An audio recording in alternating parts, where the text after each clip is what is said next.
Ah, chers amis, chers jeunes, chers étudiants, il y a quelques jours, en lisant ces textes pour préparer l'homélie, je me suis dit, oh non, ce n'est pas possible, je vais prendre d'autres textes. Cela ne convienne pas pour une messe d'étudiants. Mais l'Esprit Saint m'a dit non, c'est cela que l'Église te donne.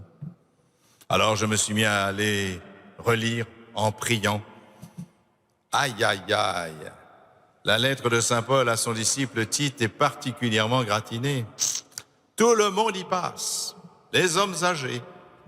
Et les hommes âgés doivent être pondérés et solides dans la foi. Je me suis senti un peu visé. Y aurait-il un risque chez les vieux d'être désabusés ou bien d'être des excentriques un peu flappis? Et les dames âgées, Saint Paul les voit comme des alcooliques. Voilà ce qu'il dit, qu'elles ne soient pas esclaves de la boisson. Ah, mon expérience est qu'aujourd'hui, ce problème est plutôt rare chez nos grands-mères. Il ajoute aussi qu'elles ne soient pas médisantes. Ah, ça c'est plus difficile à mon avis. D'ailleurs, ça nous concerne tous. Et les jeunes, eh ben oui, il y en a aussi pour vous, chers jeunes, il y en a pour vous. Il dit, Saint Paul, exhorte-les à être raisonnables. Exhorte-les à être raisonnables. On croirait entendre le gouvernement qui demande aux jeunes de ne pas faire la fête. Eh oui, c'est vrai que les jeunes ont été accusés de faire des clusters dans des lieux publics ou bien clandestinement. On leur a dit de faire attention à leurs grands-parents, âgés, obèses ou diabétiques. On vous a dit, vous allez les contaminer et les faire mourir. Eh, ce n'est pas faux. Ce n'est pas faux. Mais il faut reconnaître que c'est une solidarité intergénérationnelle un peu culpabilisante. Et ce n'est pas ce que dit Saint Paul. Il montre bien qu'il y a une solidarité intergénérationnelle, mais il s'agit d'une communion dans l'espérance. Une communion dans l'espérance, orientée vers, je le cite, la manifestation de la gloire de notre grand Dieu et Sauveur Jésus-Christ. Jésus veut faire de nous tous, jeunes et vieux, son peuple, comme il est dit dans le texte, un peuple ardent à faire le bien, ardent à faire le bien. Donc nous sommes tous responsables les uns des autres. Mais franchement, comment, en ces temps difficiles, ne pas éteindre l'enthousiasme propre à la jeunesse? Comment ne pas en faire une génération de déprimés? Un professeur est décapité. Une semaine plus tard, on ferme les librairies. 3 chrétiens qui prient dans une église sont égorgés. Une semaine plus tard, les messes sont interdites. Mais quel signe donne-t-on à la jeunesse et au peuple français dans son ensemble? L'homme vivrait-il seulement de pain? Et ce n'est pas la réponse du Christ. Alors comment entretenir la flamme, l'enthousiasme, le feu qui brûle en nous et qui donne sens à notre vie? Car se procurer à manger n'alimente pas nos raisons de vivre. C'est simplement une question de survie.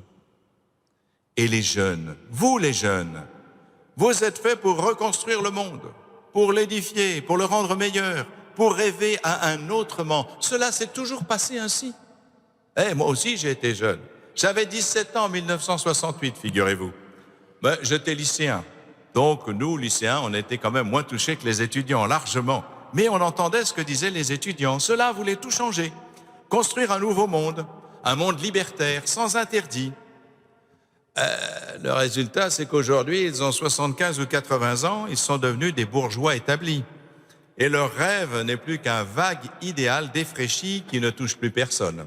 Parce qu'il est plus facile de démolir, beaucoup plus difficile de construire. Je peux vous dire que j'en sais quelque chose avec la cathédrale Notre-Dame.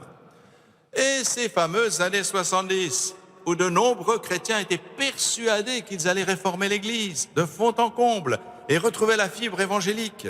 Des projets, des idées, des communautés nouvelles, un renouveau liturgique, un militantisme effréné, et tout cela bousculait les fidèles. Et aujourd'hui, le résultat? Hélas, on constate beaucoup de divisions dans l'Église, beaucoup d'amertume, et aussi, hélas, ces abus en tout genre qui nous effraient et dont nous devons nous relever avec dignité. Où sont passés tous ceux qui voulaient sauver l'Église? Alors, que conclure? Plus d'enthousiasme? Plus de feu intérieur? Si, absolument. Et vous les jeunes, il faut que vous portiez la flamme. Mais ce qui a été oublié alors? Eh bien, c'est justement cet évangile qu'on vient de lire. Ce fameux évangile. Nous ne sommes que de simples serviteurs. Ah oui, c'est cela qui est important. Nous ne sommes pas les sauveurs de l'Église ou du monde. Le sauveur, c'est Jésus-Christ. Et Jésus-Christ seulement. Il nous faut le servir et non pas s'en servir. Il nous faut entrer chaque jour davantage dans une intimité que lui-même nous a proposée. Je vous appelle mes amis. Je rends grâce de cette religion magnifique qui est une religion de l'amitié.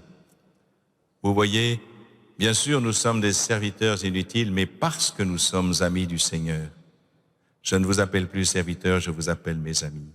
Une religion de l'amitié fondée sur l'amitié du Christ. Et toutes les relations que nous avons entre nous doivent être fondées sur cette amitié. Toutes nos amitiés sont fondées sur un amour inconditionnel du Christ pour nous, pour chacun de nous. Voilà ce que nous avons à construire. Nous n'avons pas à penser que nous allons faire mieux que nos ancêtres. Non. Nous avons humblement à aimer le Christ et à vouloir effectivement changer la face du monde en aimant davantage chaque jour, en aimant le Christ davantage qui nous apprend à aimer par le don de son Esprit Saint. Si nous avons pris justement les oraisons du Sacré-Cœur, c'est que nous savons que ce Sacré-Cœur nous est indispensable. Il a été perforé, il a été percé pour que coule l'eau du baptême et pour que coule le sang du Christ qui nous nourrit à chaque Eucharistie. Voilà, chers jeunes, chers amis, il vous faut d'abord cultiver cette amitié. Entrez dans cette communion avec le Christ, Jésus, dont l'amour transfigure tout. Et si vous êtes humblement ces simples serviteurs, alors vous, vraiment, vous changerez le visage de l'Église. Vous apporterez la paix au monde. Vous saurez purifier et renouveler l'amour entre les hommes. Et puis, et peut-être, vous serez aussi la consolation des vieux. Et pour cela, merci.